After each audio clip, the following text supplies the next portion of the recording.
काठमांडू के सफेदपोश नेताओं ने कभी सपने में भी नहीं सोचा था कि उनके करोड़ों के अवैध साम्राज्य को कोई एक झटके में मिट्टी में मिला देगा।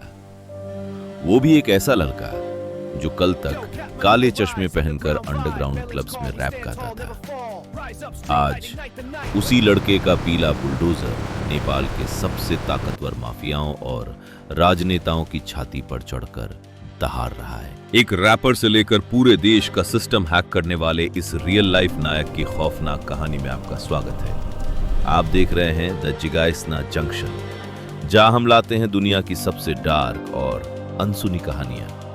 कुर्सी की पेटी बांध लीजिए, क्योंकि आज का सफर बहुत तेज और खतरनाक होने वाला है।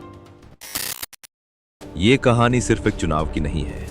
ये एक 32 साल के लड़के द्वारा पूरे के पूरे भ्रष्ट सिस्टम को हैक कर लेने का एक ऐसा खौफनाक मास्टर प्लान है, जिसने न सिर्फ नेपाल की राजनीति की जड़ें हिला दी, बल्कि भारत और चीन जैसी महाशक्तियों को भी सोचने पर मजबूर कर दिया। दशकों से काठमांडू कुछ गिने चुने राजनेताओं और बाहुबलियों की जागीर बना हुआ था। बंद कमरों में सौदे होते थे, सरकारी जमीनों पर रातों रात अरबपतियों के मॉल खड़े हो जाते थे और जनता जाम सीवरों और टूटी सड़कों पर रेंगने के लिए मजबूर थी। सिस्टम को लगता था कि वो अजेय हैं, कोई उनका बाल भी बांका नहीं कर सकता।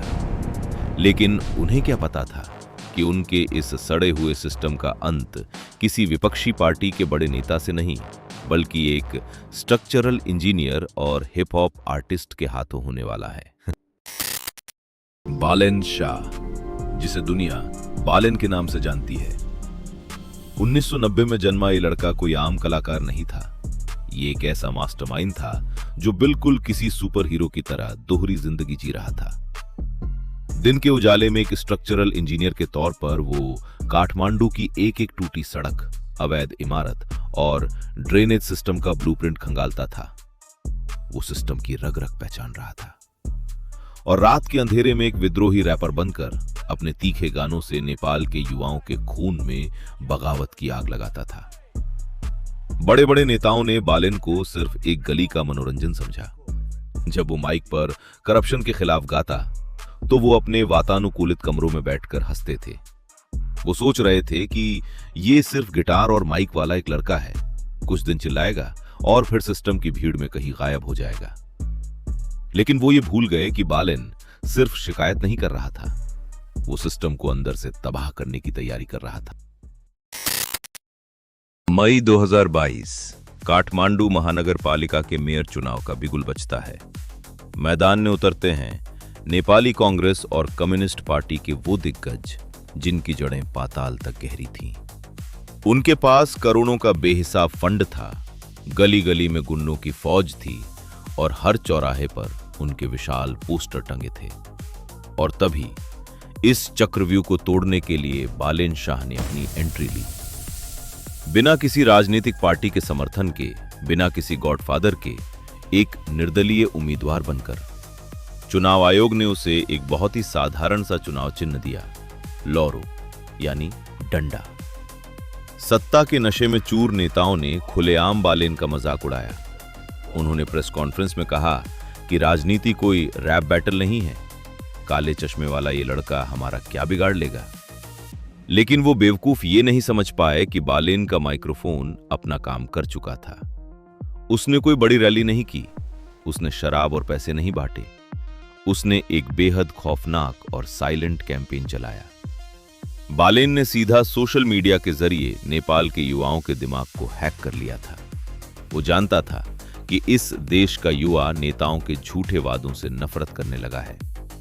उसकी इंजीनियरिंग की डिग्री ने लोगों को भरोसा दिलाया कि ये लड़का सिर्फ हवा में बातें नहीं करेगा, ये असल में इस बर्बाद शहर को फिर से डिजाइन कर सकता है। शपथ ग्रहण के दिन बालेन जब काले चश्मे और नेपाली टोपी में मेयर की कुर्सी पर बैठा, तो सिस्टम के मठाधीशों ने चैन की सांस ली। उन्होंने सोचा कि चलो, अब ये भी हमारे रंग में रंग जाएगा। उन्हें लगा कि अब बालेन भी एक महंगा सूट पहनेगा, लाल बत्ती वाली सरकारी गाड़ी में घूमेगा, ठेकेदारों की फाइलें साइन करेगा और बाकी नेताओं की तरह कट मनी खाकर चुपचाप बैठ जाएगा। लेकिन असली थ्रिलर तो अब शुरू होना था। बालेन जानता था कि काठमांडू को सिर्फ कागजों पर दस्तखत करके नहीं बदला जा सकता।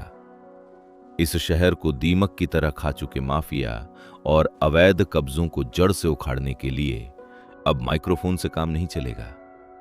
अब वक्त था एक नए और खौफनाक हथियार का, और वो हथियार था पीला बुलडोजर। मेयर की कुर्सी संभालने के कुछ ही हफ्तों बाद काठमांडू की सड़कों पर न्याय का एक ऐसा क्रूर रूप दिखा जिसकी उम्मीद किसी ने नहीं की थी। जो रसूखदार लोग कल तक बालेन का मजाक उड़ाते थे, अब वो पसीने से तरबतर होकर अपने फोन मिला रहे थे। कोई उनकी मदद के लिए नहीं आया।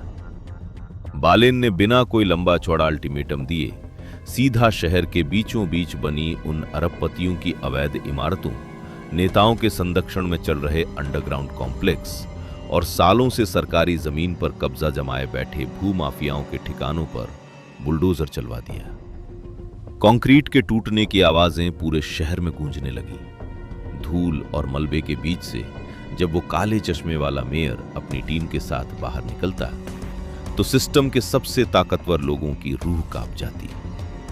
उसने 100 दिनों के भीतर ही काठमांडू का नक्शा साफ करना शुरू कर दिया। कोई वीआईपी नहीं, कोई समझौता नहीं।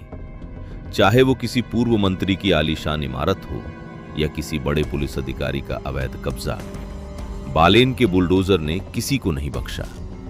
उसने साबित कर दिया कि वो सिर्फ गाने नहीं लिखता, वो जमीन पर इतिहास लिखता है।